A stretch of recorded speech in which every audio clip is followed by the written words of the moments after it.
অনেক দিন পরে বাপের বাড়ি এসেছি। শীতের সকালে একটুখানি হাঁটতে বেরিয়েছিলাম, তো হেঁটে এসে বাড়িতে মাকে জিজ্ঞাসা করছিলাম কী রান্না হবে। এই যে দুপুরে দেখো চিংড়ি মাছ দিয়ে পুঁই বিটুলি রান্না হয়েছে।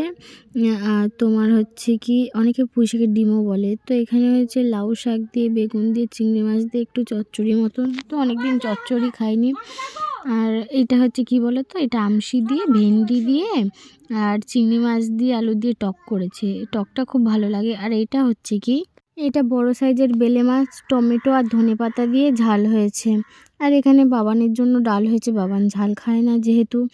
তো এখানে এই যে সমস্ত অনেক কিছুই রান্না হয়েছে। এখানে ওই চচ্চড়ি নিয়ে বসে পড়েছি। আর আমরা আজকে খাবো পাকা ঘরের সিঁড়িতে, রোদের মধ্যে একটুখানি বসে বসে খেতে খুবই ভালো লাগে। তো এখানে আমার বোন ভাত খাচ্ছিল, ওকে জিজ্ঞাসা করছিলাম কেমন হয়েছে, বলছে ভালো হয়েছে।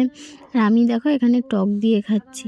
আমার টকটা খুব পছন্দ। এটা হচ্ছে মেদিনীপুরে আমশি বানায় আমার দিদারা, ওখান থেকে নিয়ে এসেছি। আর এখানে আমার মা মাছের মাথা দেখাচ্ছিলো। এখানে আমরা সবাই সিঁড়িতে বসে ভাত খাচ্ছিলাম। রোদ লাগছিল আমাদের গায়ে, খুব ভালো লাগছিলো। আর টক হলে তো আমার কিছুই লাগে না আর কিছু।